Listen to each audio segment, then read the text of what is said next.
ఉన్న బంగారాన్ని విడిపించి ఆ రోజు ఆన్లైన్ రేటుకే మేము కొంటాం. Sharma gold company. నమస్కారం, వెల్కమ్ టు సుమన్ టీవీ. నేను గీతాంజలి. ప్రస్తుతం మనతో పాటు చండీ ఉపాసకులు స్వామి రామానంద సరస్వతి ఉన్నారు. అమ్మవారు స్వయంగా వారికి సాక్షాత్కరించారని చెబుతున్నారు. మరి వారి అనుభూతులేంటి, అలాగే ప్రస్తుత సమాజంలో అమ్మవారి ఆరాధన పైన ఎటువంటి సందేహాలున్నాయి, ఏ విధంగా అసలు అమ్మవారిని ఆరాధించాలి, అమ్మ అనుగ్రహం పొందాలంటే ఏం చేయాలి, ఇవన్నీ గురుగారి మాటల్లో విని తెలుసుకుందాం. గురుగారు నమస్కారం అండి. నమస్కారం. చాలా సంతోషం మిమ్మల్ని కలవటం, మాట్లాడడం. ఇది మా అదృష్టంగా భావిస్తూ ఉన్నాము. అందులో భాగంగా మీ గురించి తెలుసుకున్నప్పుడు నాకు ముందుగా ఆశ్చర్యం అనిపించింది, తర్వాత చాలా సంతోషం అని అనిపించింది. మీరు బాగా చదువుకున్నారు, కానీ ఇలా అమ్మవారి ఉపాసన చేస్తూ ఉండడం, మీరు హిమాలయాలకు వెళ్ళి వస్తూ ఉంటారని విన్నాను. నాకు చాలా ఆసక్తి అండి. ఎవరైనా ఇలా హిమాలయాలకు వెళతాము అని చెప్పినప్పుడు అసలు అక్కడ దినచర్య ఎలా ఉంటుంది? మీరు ఒకవేళ హిమాలయాలకు వెళ్తే ఎన్ని రోజులు అక్కడ ఉంటారు? ఓం శ్రీనాథాది గురుత్రయం గణపతిం పీఠత్రయం భైరవం సిద్ధౌగం పటకత్రయం పదయుగం దూతీక్రమం మండలం వీరాజుష్కోటిపరకం వీరావళి పంచకం శ్రీమన్మాలినిమంతరాసహితం వందే గురోర్మండలం. ఓం సచ్చిదానంద గురుభ్యో నమః, నిఖిలేశ్వరానంద గురుభ్యో నమః, నారాయణ దత్త శ్రీమాలి గురుభ్యో నమః, అనిల్ కుమార్ జోషి గురుభ్యో నమః, శంకరం శంకరాచార్యం కేశవం బాదరాయణం సూత్రభాష్యకృతో వందే భగవంతః పునః పునః. ఈశ్వరో గురురాత్మేతి మూర్తిభేద విభాగినే వ్యోమోత్వ్యాప్తదేహాయ శ్రీ దక్షిణామూర్తయే నమః. సర్వగురుభ్యో నమః. ఓం బ్రహ్మాదిభ్యో బ్రహ్మ విద్యా సంప్రదాయకర్తృభ్యో వంశ ఋషిభ్యో మహద్భ్యో నమో గురుభ్యః. సర్వోపప్లవరిత ప్రజ్ఞానగణ ప్రత్యగర్తో బ్రహ్మైవాహమస్మి బ్రహ్మైవాహమస్మి బ్రహ్మైవాహమస్మి. జయ గురుదేవ్. నేను అందరిలాగానే ఒక ఆర్డినరీ ఫ్యామిలీ నుంచి వచ్చిన వాడినమ్మా. చిన్నప్పటి నుంచి కూడా మా mother father they are followers of Swami Chinmayananda and Swami Dayananda Saraswati. అట్లానే ఎంతోమంది ఋషులు మహర్షులు ఇక్కడ వచ్చినప్పుడు వాళ్ళని మా అమ్మ నాన్నగారి ఇంట్లో భిక్ష ఇవ్వడానికి దానికి తీసుకొస్తుండేవారు. సో మా ఇంట్లో కూడా కొంత భజన కార్యక్రమాలు అవి జరుగుతూ ఉండేవి ఎవ్రీ సండే. ఇట్లా ఆసక్తి పెరిగింది నాకు. మీరు పుట్టి పెరిగిందంతా ఎక్కడండి? హైదరాబాద్ ముషీరాబాద్లోనే. తర్వాత నేను నా పీజీ కంప్లీట్ చేసి నా డిగ్రీ అంతా కంప్లీట్ చేసుకొని అన్ని చేసుకున్న తర్వాత ఈ ఈ లోపల ఉన్నటువంటి ఆధ్యాత్మికం ఏదైతే ఉందో అది కూడా గ్రో అవుతూ ఉండేది, తెలియలేదు. But all of a sudden ఒక ఇన్సిడెంట్ వల్ల, అంటే ఒక పెద్ద గురువు గారు వచ్చి అమ్మవారి గురించి ఎక్స్ప్లెయిన్ చేస్తూ వచ్చారు. అప్పుడు మీకు వయసు ఎంతండి? నేను 24 అట్లా ఉన్నాను. ఎంగేజ్. సో నాకు అప్పుడు వేదాస్ చదవాలి అని చాలా ఇంట్రెస్టింగ్గా ఉంటుంది, కానీ వేదాలు అది చిన్నప్పటి నుంచి వేదం క్లాసులో నేర్చుకోవాలి ఇట్లా ఉండింది, మాకు అది కుదరలేదు. దానివల్ల నాకు ఎక్కడ ఇది జ్ఞానం దొరుకుతుంది అంటే హిమాలయాస్ అని మాత్రమే చెప్పారు తప్ప హిమాలయాస్ అంటే ఎక్కడ అని కూడా నాకు తెలియదు. I don't have any idea where Himalayas exist. అట్లా అని చెప్పి నేను ఫస్ట్ అందరు ఏమన్నారంటే ఢిల్లీ వెళ్ళాలి, ఢిల్లీ నుంచి రిషికేష్ వెళ్ళాలి, రిషికేష్ నుంచి హిమాలయాస్, అంతే. నేను ఫస్ట్ ఢిల్లీ వెళ్ళి రిషికేష్ వెళ్ళాను. రిషికేష్ వెళ్ళిన తర్వాత నాకు స్వామి దయానంద సరస్వతి గారు అని ఆర్ష విద్యాపీఠం గురువు గారు ఉండేవారు. ఆయన దగ్గర ఈ వేదాంతం ట్రైనింగ్ ఉండేది. అప్పటికి ఆయన లేరు. సో నాకు ఆయన ద్వారా నన్ను ఒక విషయం నాకు ఆయన చెప్పారు ఏంటంటే, నేను ఇంకా నాకు టైం ఉంది స్టార్ట్ చేయడానికి, బట్ నీకు పూర్వజన్మలో నీకు ఇంకా తంత్రాల మీద ఇంట్రెస్ట్ ఉంది. సో నాకు అది నిన్ను చూసినప్పుడు నాకు తెలిసింది తంత్రాల మీద ఇంట్రెస్ట్ ఉంది, కాబట్టి you should visit Narayana Datta Shrimal గారని, నిఖిలేశ్వరానంద స్వామి అనేవారు ఆయన. He was in Himalayas for 20 years. 20 years ఆయన తపస్సు చేసి మళ్ళీ వచ్చి తంత్రాస్ అనేది పబ్లిక్ లోకి తీసుకొచ్చారు. మంత్రశాస్త్రం అనేది పబ్లిక్ లోకి తీసుకొచ్చింది మొదట ఆయనే. ఆయన దగ్గరికి వెళ్ళమన్నారు. నేను ఆయన దగ్గరికి వెళ్ళినప్పుడు ఆయన దగ్గరికి వెళ్ళి, నేను ఇట్లా గురువుగారు మా గురువుగారు మీ దగ్గర పంపించారు అన్నాను. ఆయన నన్ను చూడంగానే సడన్గా ఆయన ఏమన్నారంటే, 16 జన్మల నుంచి నీకు కాళీ ఉపాసన ఉంది, and this is your 16th birth. ఇది 16వ జన్మ.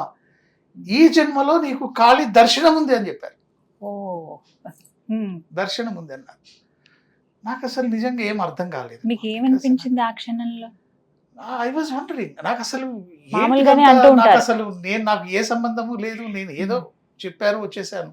అంటే మీకు అప్పటి వరకు పునర్జన్మ ఉందా, లేకపోతే నా ముందు జన్మ ఏంటి అని తెలుసుకోవాలనిపించింది? అది నాకు ఉందేమో, ఎందుకంటే చిన్నప్పటి నుంచి స్వామీజీలు వింటూ వస్తున్నాను, భగవద్గీత చదువుతూ వస్తున్నాను, ఉపనిషత్తులు కొంత కొంత మా మదర్ దగ్గర నుంచి, అంటే పూర్వజన్మ అనేది ఉన్నది, కర్మ అనేది ఉంది, కర్మ సిద్ధాంతం గురించి ఇవన్నీ కూడా అంత పర్ఫెక్ట్ ఐడియా లేకపోయినా ఒక నార్మల్ గా ఒక మనిషికి ఉండేంత ఉంది. ఏదన్నా చదివితే ఓహో నా ప్రారంభ కర్మలో ఇది రాస్తుంది ఇందుకే జరిగింది అని అనుకుంటాం కదా, అట్లా ఉందన్నమాట. అందుకంటే క్లియర్ గా లేదు. ఆయన అనగానే నేను ఆయన అడిగాను, గురువు గారు మరి ఎట్లా ఇది నాకు ఎట్లా అమ్మవారు, మీరేమో అమ్మవారి ఇది ఉందన్నారు, ఎట్లా నాకు కలగాలంటే ఇక్కడెక్కడ ఇది కలదు నాన్న, ఇది నీకు కాళీ ఉపాసన ఇస్తాను, నువ్వు ఇక్కడెక్కడ చేయడానికి వీల్లేదు, నువ్వు డైరెక్ట్ ఉత్తరకాశీ వెళ్ళిపో అన్నారు. Uttarkashi is the first stage from, ఒక మనం ఋషికేశ్ నుంచి ఉత్తరకాశీ అనేది ఒక height, first height of Himalayas. అక్కడికి వెళ్ళమన్నారు. అక్కడికి వెళ్ళిన తర్వాత ఎక్కడ ఉండాలి, బేసిక్ గా మనకేంటంటే ఒక అకామిడేషన్ అది, అక్కడ గుహలు ఉన్నాయి కొన్ని, ఆ గుహల్లో ఉండండి అన్నారు. గుహలు ఆ బ్యాక్ సైడ్ ఉత్తరకాశీ కొంచెం దూరం వెళ్ళిన తర్వాత కొన్ని గుహల్లాగా ఉండేవి. ఆ గుహల్లోకి వెళ్ళిన తర్వాత అక్కడ ఒక గుహలో నాకు అకామిడేషన్ తీసుకున్నాను. అక్కడ ఏంటంటే మనకు ఒక క్షేత్రం అని ఉంటుంది, అక్కడ వాళ్ళు చపాతీస్, ఒక 5 చపాతీలు కొంచెం దాల్ ఇస్తారనమాట అక్కడ జపం చేసుకునే వాళ్ళకి. అదే ఇంకా మనకు ఆధారం. చేసుకుంటూ ఉన్నాను జపం. ఫస్ట్ 2.5 to 3 years గడిచింది. నాకేం పెద్దగా, అంటే 3 సంవత్సరాల పాటు జపం చేశారు. చేశాను. అయితే చిన్నప్పటి నుంచి మనకేంటంటే ఈ తెలుగు సినిమాల ఐడియా ఎక్కువ ఉండింది, జపం చేయంగానే పుటలు కట్టేయడం, ఎన్టీఆర్ టైప్ లో అట్లా ఉండింది అంతా. బట్ ఏం కాలేదు, నథింగ్ హ్యాపెన్. నేను అనుకున్నాను ఇది this is not cup of my tea అనుకున్నాను. ఇలా అనుకోలేదే అని అనిపించింది. మళ్ళీ ఒక గురువు గారు కలిశారు, అట్లా కాదు నాన్న, ప్రతి దానికి ఒక ప్లేస్ ఉంటుంది, దీనికంటే హైట్ గంగోత్రి వెళ్ళిపోమన్నారు. కానీ అక్కడ ఉన్నప్పుడు మీకు ఎలా అండి, ఇప్పుడు మధ్యాహ్నం భోజనం చేసేవారు, అంతే ఎలా అక్కడ 2-3 ఏళ్ల పాటు దినచర్య ఎలా సాగింది మీకు? దినచర్య అంటూ ఏముండదమ్మా, పొద్దున్న మనం వెళ్తాం, మనం పొద్దున్న స్నానం చేసుకుంటాం, గంగలో జపానికి కూర్చుంటాము. అంటే ఇన్ని లక్షలు జపం అని అక్కడ కంటిన్యూస్ గా మనం జపం చేయడమే అంతే. ఇంత కౌంట్ జనరల్ గా మామూలుగా 12 లక్షలు ఇన్ని లక్షలు ఉంటుంది, అక్షర లక్షలు అని ఉంటుంది. ఇప్పుడు కాళీ అనుకో, దక్షిణ కాళీ అంటే 32 లక్షలు. ఇదంతా మామూలుగా జనరల్ గా ఏంటంటే జపం చేసి, దానికి తర్పణలు చేసి, దానికి మార్జనం చేసి, ఆ మార్జనానికి హోమం చేసి, హోమం చేసిన తర్వాత బ్రాహ్మణ భోజనం చేసి, ఈ బ్రాహ్మణులకి ఇంతమందికి భోజనం పెట్టాలి. ఇవన్నీ ఏంటంటే జనరల్ గా ఒక గృహస్థ చేసుకునేటువంటి పద్ధతి. ఇప్పుడు నేను ఒక బ్రహ్మచారిగా వెళ్ళాను, నాకు వేరే వర్క్ ఏం లేదు, ఇంకా అంతే 24-25 అనుకున్నాను. తెలిసిన వెంటనే వెళ్ళిపోయారు అక్కడికి. వెళ్ళిపోయిన తర్వాత అక్కడ ఒక 3 years అయిపోయింది. మళ్ళీ గంగోత్రి వెళ్ళాను. గంగోత్రి వెళ్ళిన తర్వాత కూడా నాకు ఒక 1 year గంగోత్రిలో ఉన్నాను. ఆ తర్వాత కూడా నాకు పెద్దగా ఏమనిపించలేదు. అంటే కొంత ఎక్స్పీరియన్స్ ఉంటుంది, కానీ కంప్లీట్ మనకేంటంటే అమ్మవారి దర్శనం కావాలా, అమ్మవారు అంటే ఏంటి తెలుసుకోవాలి, అందులోనూ ఈ జన్మలో కలుగుతుందని చెప్పారు కాబట్టి గురువు గారు అందరూ, ఆయన మహానుభావుడు, ఆయన చెప్పారంటే అవతార పురుషుడు, ఆయన చెప్పాడంటే మహా ఇది. అందుకని చెప్పి మళ్ళీ నేను గోముఖ్ వెళ్ళానమ్మా. అక్కడి నుంచి 13 kilometers నడుచుకుంటూ వెళ్ళాను. గోముఖ్ ఏంటంటే ఫుల్ ఆఫ్ కొంచెం మామూలుగా ఇటువంటి టైంలో ఫాగ్ ఉంటుంది బాగా. అక్కడ గుహ ఉండేది, ఇటు గోముఖ్ సైడ్ కాకుండా ఇటు పక్కన గుహల్లో పైన 3 floors లా ఉండేది, పైన వెళ్ళాను. అక్కడ ఉన్నప్పుడు అక్కడ వెళ్ళాను, గుహ ఇచ్చారు ఒకటి, అక్కడ ఉన్నాను. అక్కడ జపం స్టార్ట్ చేశాను నేను. నాకు పైన ఒక సిద్ధపురుషుడు ఒక ఆయన ఉండేవారు. జనరల్గా వాళ్ళు ఏంటంటే సిద్ధపురుషులు ఎట్లా ఉంటారంటే వాళ్ళు ఎవరిని రానివ్వరు, ఎవరైనా వచ్చినా కూడా వాళ్ళు ఎంటర్టైన్ చేయరు. ఎందుకంటే వాళ్ళు ఇచ్చి ఏదో చిన్న చిన్న కోరికలు పెట్టుకొని వస్తుంటారు, నాకు అది కావాలి ఇది కావాలి అట్లా అని చెప్పి. పలకరించినా కూడా పలకరి అసలు మాట్లాడరని చెప్తారండి, నిజమేనా? కానీ ఏంటంటే వాళ్ళకి బ్రహ్మచారులు అంటే ఇష్టం. ఆహా. అప్పుడే సాధన చేసుకోవడానికి వచ్చిన పిల్లలు అంటే వాళ్ళకి బాగా ఇష్టం. ఉమ్. సో అట్లా నన్ను ఆయన ఏ బ్రహ్మచారి అని పిలిచేవారు. ఉమ్. ఆయన దగ్గరికి వెళ్ళేవాడిని. ఆయన ధైర్యం చెప్పేవారు, ఏం కాదు, అవుతుంది, అమ్మవారి దర్శనం అవుతుంది. ఆయన ఫస్ట్ టైం నాకు చెప్పారు, పలానా రోజు నీకు దర్శనం అవుతుంది అని. ఉమ్. అప్పుడు నాకు ఇంట్రెస్ట్ బాగా పెరిగింది. హా. ఇంకా తెలిసిపోయింది ఎప్పుడు జరుగుతుంది అయింది. అనేది. ఇంకా on that day night I was ఫుల్గా జపం చేసేసుకున్నాను, అంతా అయిపోయింది. బయట వచ్చి కూర్చున్నాను, గుహ బయట. కింద ఎక్కడో గంగ పారుతూ ఉంటుంది, ఉమ్. పైనంతా మనకి ఇట్లా నక్షత్రాలు అంటే ఆల్మోస్ట్ మనం ఇట్లా టచ్ చేసి తగులుతాయేమో అన్నట్టు ఉంటాయి ఓ. నక్షత్రాలు. ఉమ్. ప్రశాంతంగా ఉంది వాతావరణం మొత్తం, ఎక్కడ ఏ సౌండ్ లేదు. ఉమ్. ఇట్లా కింద గంగ పారుతున్న సౌండ్. ఉమ్. ఆ టైంలో నేను కూర్చున్నాను, ఒక వెలుగులాగా వచ్చి ఇట్లా అమ్మవారికి అనిపించింది ఆ. అంతే. ఉమ్. ఇట్లా దశభుజ, ఉమ్. తర్వాత చతుర్భుజ ఉమ్. కనిపించి ఇట్లా జస్ట్ ఇట్లా నవ్వింది, అంతే, అయిపోయింది. హా. Fraction of a second. ఉమ్.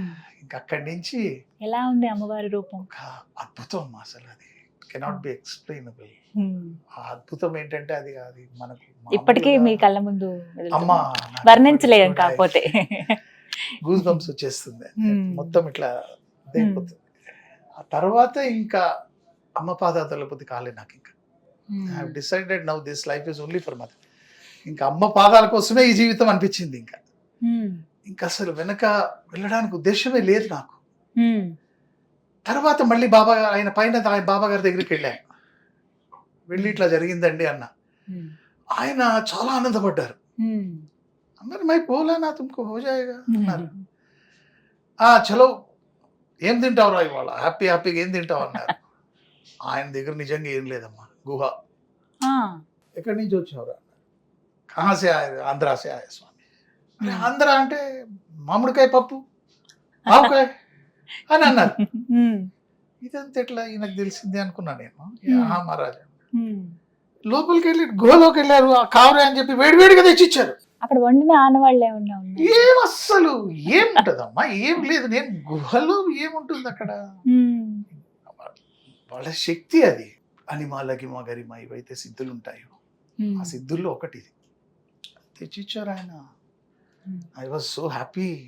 రోజు చపాతీలు తింటున్నాము, నీళ్ళలో పుచ్చుకొని, దాంట్లో పుచ్చుకొని, దీంట్లో పుచ్చుకొని తింటున్నాము. Happy had food. అప్పుడు ఆయన అన్నారు, ఓకే నెక్స్ట్ ఏంటి అన్నారు. బాబా గారు నాకు ఇట్లా నేర్చుకోవాలని, వేదాంతం సైడ్ వెళ్ళి, నాకు ఎప్పుడు కూడా వేదాంతము ప్రస్థానత్రయ భాష్యం నేర్చుకోవాలని ఉండింది. ప్రస్థానత్రయము అంటే మనకు ఉపనిషత్తులు, భగవద్గీత, బ్రహ్మసూత్రాలు, ఇవన్నీ ఇది ప్రస్థానత్రయం. ఇది ప్రస్థానత్రయం నేర్చుకోవడానికి ఇంట్రెస్ట్ ఉంది, నేర్చుకోవాలన్న కోరిక ఉంది. ఓ పక్కేమో అమ్మ లాగేస్తాం. అమ్మ దర్శనం ఒకసారి అయింది, మళ్ళీ కావాలి. ఇది ఒకటి. అట్లా ఖాళీ నుంచి నేను ఫస్ట్ టైం చండీ ఉపాసనకు రావాల్సి వచ్చింది. చండీలో నాకు ఒక్కసారి చండీ అమ్మవారు అట్లా వేగ్గా దర్శనం ఇవ్వడం జరిగింది. అంటే నేను ఉన్నాను రా నీకు, కాళీ రూపమే, కానీ ఇక్కడ వచ్చేసరికి మహాకాళి, మహాలక్ష్మి, మహాసరస్వతి రూపం, 3 రూపాలు, ముగ్గురు.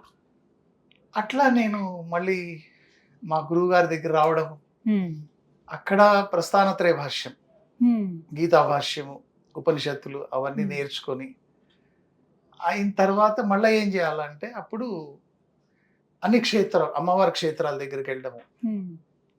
క్షేత్రాలన్నీ దర్శించాలండి ఆల్మోస్ట్. అంటే ఇప్పుడు మూకాంబిక వెళ్ళాం, మూకాంబికలో ఒక 2 నెలలు, కాశీ వెళ్తే కాశీలో ఒక 6 నెలలు, అట్లా చేసుకుంటూ వెళ్ళాం కంటిన్యూస్ గా.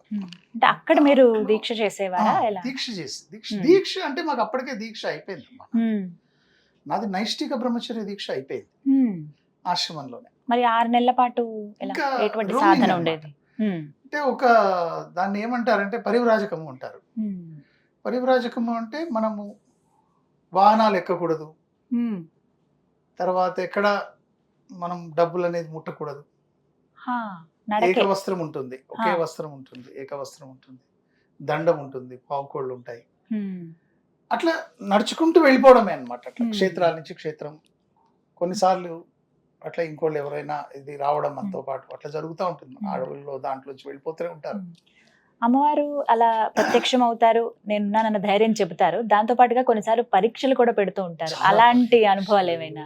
పరీక్షలు అంటే నిజంగా ఆ తల్లి నన్ను పెద్దగా ఇబ్బంది పెట్టింది లేదు కానమ్మా. కొన్నిసార్లు అయితే అంటే నేను ఇక్కడ మూకాంబిక నుంచి కాశీ వెళ్దామన్న ఒక ఐడియా ఉండేది నాకు.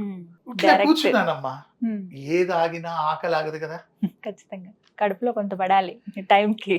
ఆఖరికి ఏం చేశానంటే అక్కడ పాపం ఆ రైల్వే ట్రాక్ వాళ్ళు వర్క్ చేసుకుంటారు అక్కడ, రైల్వే ట్రాక్ వాళ్ళని అడిగాను ఏమన్నా ఉంటే పెట్టండి రా. నై మహారాజ్ పూరా ఖాళీ అన్నారు వాళ్ళు. ఇప్పుడు అంత తినేసామన్నారు. ఏం చేయాలంటే నిజంగా అమ్మ అనుగ్రహం. అమ్మ ఒకసారి ఎవరో ఒక ఆయన ఎక్కాడు, టక్కున ఎక్కాడు. స్వామీజీ కుచ్ ఖాయే క్యా? నై.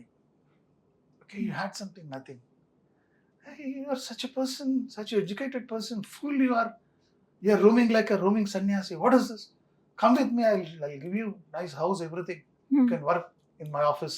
And I said, if that is, ఇప్పుడు అదే నాకు కావాలనుకుంటే నేను అక్కడ వచ్చి ఉండేవాడిని కాదు కదా అని అంటే, ఓకే స్వామీజీ మీ ఇష్టం అన్నాడు. ఒక పెద్ద బిర్యానీ దట్ వెజ్ ఆలు సంథింగ్ అది నా చేతిలో పెట్టేసి దిగిపోయాడు. ఒక 2 వాటర్ బాటిల్స్ పెట్టి మళ్ళీ కనిపించలేదు. అమ్మవారు అలా వచ్చారట, పెట్టేసి ఆ రోజుకి పెట్టేసి పడుకున్నానమ్మా. మళ్ళీ బాంబే నుంచి again I have to travel Kashi. దీంట్లో కూర్చున్నాను. ఎట్లా ఉంటుంది కామన్ అంటే, వాడు ఒక తలకాయ మీద లెగ్స్ పెట్టాడు, జనరల్ భోగి, అందులో Bombay. I was praying mother, అమ్మా ఎట్లమ్మా వస్తాను, ఏంటి నాకు ఈ కష్టాలు, ఇంత దర్శనం ఇచ్చావు, అన్ని చేసావు, మళ్ళీ కష్టాలు ఇట్లా పెడుతున్నావు. నాకు కాశీనే కదా నేను అడిగింది, ఏమన్నా తప్పు అడిగాను నేను ఎక్కడ ఊటీ తీసుకెళ్ళమన్నా అంటే, కరెక్ట్ గా 4th station is Kalyan. Bombay నుంచి 4th స్టేషన్ లో మిలిటరీ వాళ్ళు ఎక్కారు. మిలిటరీ వాళ్ళు ఎక్కి దాన్ని ఖాళీ చేయించేశారు, భోగి మొత్తం లిటరల్ ఇట్లా పట్టుకొని తోసేసారు, ఇసిరేసారు బయటకి, ఖాళీ చేయకపోతే. నన్ను మటుకు మహాత్మా అబ్బాయిటో మహారాజ్ అన్నారు నన్ను. నాకు ఒక బర్త్ ఇచ్చారు. మీ వస్త్రాలు అప్పుడు ఎలా ఉన్నాయి? మీ ఆహారం అంటే మామూలుగా ఇట్లా పైన ఒక వస్త్రము ఇట్లా చిన్నగా బనియన్ లాగా ఉండేది, పైన ఒక వస్త్రం ఉండేది, కింద వస్త్రం ఒకటి, అంతే ఏక వస్త్రం ఉండేది. ఆ బయట మహారాజ్ అన్నారు, ఆకు కూర్చున్నాయి ఆ బయట. నాకు బర్త్, కూర్చోడానికి ఒక సీటు. అమ్మ అనుగ్రహిస్తే అలా ఉంటుంది. అక్కడ దాకా పరీక్ష పెట్టింది చూడ మమ్మల్ని, అక్కడ దాకా పరీక్ష పెట్టింది. వీడు ఎక్కుతాడా జనరల్, దిగిపోతాడా? ఒక్క మాట అడుగుతానండి, 25 ఏళ్ల వయసు అప్పుడు మీరు హిమాలయాలకు వెళ్ళిన, సాధారణంగా ఎలా ఉంటుంది? లైఫ్ని ఎంజాయ్ చేయాలి. ఇప్పుడు దేవుడు అవి అంటే 60 ఏళ్ళు వచ్చాక అప్పుడు కృష్ణారామ అనుకుంటూ దేవుడి దగ్గర కూర్చుందాం. ఇప్పుడు లైఫ్ని ఎంజాయ్ చేయాలి, నాతో పాటు ఉన్న యువత ఎలా ఉన్నారు, ఇప్పుడున్న ఈ టెక్నాలజీ కావచ్చు, ఇవన్నీ నేను అందిపుచ్చుకోవాలి, లేకపోతే నేను ఒక మంచి పొజిషన్లో ఉండాలి, మంచి జాబ్ చేయాలి, ఇలాంటివి ఏవి మీకు అనిపించలేదా? ఉంటుందమ్మా, ఉంటుంది, లేదు అని ఎవరికో చెప్పలేరు. బట్ ప్రిఫరెన్స్ ఎవరికి ఇస్తున్నాను అన్నది ఉంటుంది. నా లైఫ్లో నాకు కావాల్సింది అమ్మ అనుకున్నాను కాబట్టి నేను ఈ లైఫ్లో ఉన్నాను క్లారిటీ నాకుంది. ఎప్పుడైనా ఒకసారి అనిపించిందా, అబ్బా వద్దు నార్మల్ లైఫ్కి వెళ్ళిపోదాము అంటే? అట్లా అనిపించలేదమ్మా, కానీ కొన్నిసార్లు ఎట్లా అనిపించిందంటే, కొంతమంది అంటే ఇప్పుడు సపోజ్ నేను ఎక్కడైనా భిక్షకి వెళ్ళేవాడు, అంటే ఒక ప్లేస్ నుంచి ఇంకో ప్లేస్కి వెళ్తున్నాం, భిక్ష కావాలి, అక్కడ 5 ఇళ్లలో భిక్ష తీసుకోవచ్చు, మాకు వెళ్ళవాడు అనమాట. 5 ఇళ్లలో భిక్ష పెట్టకపోతే ఆ రోజు ఇంకా నువ్వు భిక్ష లేనట్టే, అట్లా పస్తులు ఉంటారు అట్లా. అప్పుడు వాళ్ళు ఏమనేవారంటే, ఏమరా దున్నపోతులాగా ఉన్నావు, ఏమైనా పని చేసుకోవచ్చు కదా, లేదంటే ఇక్కడ రా ఆ తోట పని చేయి, నేను అన్నం పెడతా. ఎక్కడంటే ఇలా జరిగింది? ఎక్కడ? చాలా చోట్ల. అంటే ఇప్పుడు పబ్లిక్ ఎట్లా అనిపిస్తుంది అంటే, ఇప్పుడు ఒక కుంటి గుడ్డి ఇంకోటి డిఫరెంట్గా ఉంటుంది. దీంట్లో ఎన్నో వాళ్ళకి ఏంటంటే వాళ్ళు ఆలోచించేది డిఫరెంట్గా ఉంటుంది. వాళ్ళు మెటీరియలిస్టిక్గా ఆలోచిస్తారు చాలా మంది. నా ఓన్ బంధువుల్లోనే చాలా మంది అన్నారు, is such a foolish person. మంచి జాబ్ ఉండి అన్ని ఉండి కూడా అన్ని వదులుకొని ఎందుకు వెళ్ళాడు వాడు? అసలు ఏం చేయడానికి వెళ్ళాడు? మీరు అప్పటికి జాబ్ చేసేవాడు. అవును, అందుకని ఇక వాళ్ళు ఎట్లా చేశారంటే, సో లెట్ us నాట్ allow him in our house, అయ్యో. అంతవరకు కూడా వెళ్ళింది. Now they are foolish, now they are thinking that see ఈయన ఇంత చెప్తున్నాడు, ఇంతమంది వింటున్నారు, ఇంతమంది చేస్తున్నారు, ఇంతమంది ఉపాసనలో ఉన్నారు, అమ్మవారు ఉపాసనలో అంటే ఇప్పుడు వాళ్ళు ఏంటంటే స్వామీజీ స్వామీజీ అని మాట్లాడే పరిస్థితి వస్తుంది. ఆ రోజు అలా అన్న వాళ్ళే. సర్కిల్, అదంతా ఒక సర్కిల్ కదమ్మా. సో అటువంటి టైంలో ఏంటంటే ఒక్కసారి మనకు ఇప్పుడు నేను కూర్చున్నప్పుడు అంటే మేము ఋషికేశ్లో ఉన్నప్పుడు ఒకసారి గంగోట్లో కూర్చునేవాళ్ళం. అంటే వీ యూస్ టు స్పీక్, అమ్మతో మాట్లాడినట్టు అనిపించేది గంగమ్మ తల్లి దగ్గర కూర్చున్నప్పుడు. రెస్పాన్స్ వస్తుందా మనం అలా ఒంటరిగా 100% వస్తుంది మాట్లాడినప్పుడు? నిజంగా 100%. మీరంటే అమ్మవారి అనుగ్రహం పొందారు, ఓకే. మాలాంటి వాళ్ళ పరిస్థితి ఏదమ్మా ప్యూర్ హార్ట్ నేను చెప్తున్నాను, నిజంగా అమ్మవారి దగ్గర కూర్చొని అమ్మ నాకు ఈ ప్రాబ్లం ఉంది అంటే 100% అమ్మవారి దగ్గర నమ్మకం ఉండాలి కానీ అమ్మా 100% షీ విల్ ఆన్సర్. అమ్మ అంటే అందరికీ అమ్మనే. అయితే అమ్మవారు కొన్ని ఉగ్ర రూపాల్లో ఉంటారు, కొన్నిసార్లు శాంత స్వరూపంగా కూడా మనం చూస్తాం. ఉగ్ర రూపాల్లో ఉన్నటువంటి అమ్మవార్ల ఆరాధన ఏ విధంగా చెయ్యాలి? అది కేవలం ఉపాసన చేసిన వాళ్ళేనా, గురుముఖంగా మంత్రం తీసుకున్న వాళ్ళే ఉపాసన చేయాలా? స్మరించుకోవటం కూడా అంటే జాగ్రత్తగా ఉండాలి, అమ్మవారి దగ్గర అలా పిచ్చి పిచ్చిగా ఉండొద్దు అని అంటారు ఒక మాట. నాకు తెలిసినంత వరకు నేను చెప్తానమ్మా, అమ్మవారిలో ఉగ్రత్వం లేదు, ఉగ్రత్వం ఉన్నది మనలో. ఎంత ఉగ్రం ఉన్నటువంటి అమ్మవారైనా రామకృష్ణ పరమహంస ఒక మాట అనేవారు, కాళికా అమ్మవారిని చూస్తే మీకు ఎట్లా అనిపిస్తుంది అంటే ఎంత భయంకరంగా ఉంటుంది కదా కాళికా అమ్మవారు అంటే. నా తల్లి స్నానం చేసి జుట్టు విరవేసుకొని వచ్చినంత మాత్రం నా తల్లి కాకపోతుందా అనేవారు ఆయన. నా తల్లి అని నాకు తెలిసినప్పుడు ఆవిడ జుట్టు విరబోసుకొని వస్తే ఏంటి, ఆవిడ చక్కగా తయారై వస్తే ఏంటి, నా మీద కోపంగా ఉన్నంత మాత్రం నేను నా తల్లికి భయపడి పారిపోనుగా, నా మీద అనుగ్రహంగా ఉన్నంత మాత్రం నా మీద ఇది ఉంటది కదా. అందుకే నేనేమంటానంటే క్షుద్రత్వము అనేది అమ్మలో లేదు, మనలో క్షుద్రత్వం ఉంది. ప్రత్యంగిర ఉందమ్మా, ప్రత్యంగిర ఉగ్రత్వం అంటారు. కానీ ప్రత్యంగిర సాధన చేసిన వాడిని కాబట్టి నాకు తెలుసు ఎంత కటాక్షం ఉంటుంది అమ్మవారిది. నారసింహ ముఖము అంతే, అంతే తప్ప సింహముఖము తప్ప ఆవిడకున్నంత కరుణ ఎక్కడ ఉంది? కానీ ఉపాసన పద్ధతి అంటూ ఒకటి ఉంటుంది, అదే విధంగా చేయాలి అని. దాంట్లో రెండు, ఇప్పుడు వామాచారంని దక్షిణాచారంని రెండు ఇచ్చారు. దక్షిణాచారంలో చేసినంత వరకు మీకు ప్రశాంతంగా ఉంటుంది అమ్మవారు. వామాచారాన్ని ఎందుకు ఆదిశంకర్లు వద్దన్నారంటే, వామాచారంలో చేసినప్పుడు మీకు ఏమైతుందంటే it can give you immediate result.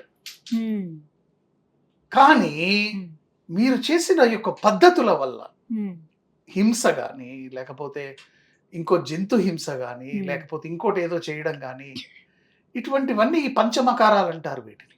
పంచమకారాలు అనేటువంటివి మద్యము, మాంస, ముద్ర ఇవైతే ఉన్నాయో ఇవన్నిటికీ కూడా నిజంగా దక్షిణాచారంలో అద్భుతమైనటువంటి ఇది ఉంది. దీనికి ఆచారంలో చేయాలని లేదు అసలు. కానీ నిజంగా అమ్మవారు బలి కోరుకుంటుందా? అస్సలు కోరుకునే. మరి ఎందుకు ఇక్కడ అమ్మవారి గుళ్ళ దగ్గర మనం చూస్తూ ఉంటాం బలి ఇవ్వటం ఇవన్నీ? బలి అన్నప్పుడు ఏమైతుందంటే అమ్మ, వీడి మనస్సులో ఉన్నటువంటి ఉగ్రత్వాన్ని అమ్మవారికి ఆపాదించి బలి చేస్తాడు. అమ్మవారి బలి రూపంలో ఏం తిందని ఈ రోజు దాకా? బలి వీడు తింటున్నాడు తర్వాత వండుకొని, అమ్మవారి పేరు చెప్పి వీడి తినడం. కానీ అలా అయితేనే అమ్మవారు శాంతిస్తుందని. మద్యము అంటే ఏంటంటే మద్యంలో ఉండేటువంటి ఉన్మత్త స్వరూపాన్ని మద్యం అంటారు. మద్యం తాగినప్పుడు మనస్సు ఒక ఏ స్టేజ్ లో ఉంటుందో, అంటే అమ్మవారి రూపం చూడంగానే ఆ స్టేజ్ లోకి రావడం మద్యం అంటారు. మత్స్యము అంటే చేప అని కాదు, మత్స్యము అంటే మత్స్యము పెట్టమని కాదు అక్కడ అర్థం. మత్స్యము అంటే చేప ఏ విధంగా అయితే తన దృష్టితో మాత్రమే తన పిల్లలన్నిటినీ పొదుగుతుందో ఆ విధంగా అమ్మవారి దృష్టి ఉన్నంత వరకు మనకు అమ్మవారితో ఉన్నటువంటి సంబంధం ఆ విధంగా ఉంటుంది. మాంసం ఉన్నప్పుడు నన్ను నేను శుష్కింపజేసి నా శరీరాన్ని అమ్మవారి యొక్క తపస్సు చేయడాన్ని మాంసం. మైథునము అంటే ఏంటి? మైథునము అంటే మిథునత్వ భావ, అంటే అమ్మవారు నేను వేరు వేరు కాదు, అమ్మనే ఏకత్వం, సర్వం దేవీమయం జగత్. ఇక్కడ అమ్మవారు తప్ప వేరే అంశం లేదు ఇక్కడ. కాబట్టి నేను అమ్మవారిని కాదంటే తెలుసుకోవడం, అమ్మవారి పాదాల దగ్గర నేను ఉన్నాను ఇప్పుడు, కాబట్టి నాకు అమ్మవారే సర్వస్వం అని తెలుసుకోవడం ఏకత్వ భావ, మైథునత్వ భావ. దీన్ని ఏం చేశారంటే సపరేట్ చేసేసి వాళ్ళ దీనికోసం అని చెప్పి ఎవరో ఎన్ని చోట్ల స్వాములు చూస్తాం. చేస్తున్నారు, మేం చేస్తున్నాం, వాళ్ళు చేస్తున్నారు, అగోరులు చేస్తున్నారు, ఇంకోళ్ళు చేస్తున్నారు. That is not our problem. Um. మనము ఏం చేస్తున్నాం, మనం అమ్మవారిని ఎంతవరకు, హౌ వీఆర్ ప్లీజింగ్ హర్. చాలా సంతోషం శుభం గురుగారు. తల్లి. అమ్మవారే అందరికీ. వచ్చి కాసేపు కూర్చుని నాతో ముచ్చటించారన్న భావన కలిగింది. చాలా సంతోషం అండి. నమస్కారం. ఓం శాంతి శాంతి శాంతి. జయ గురుదత్త.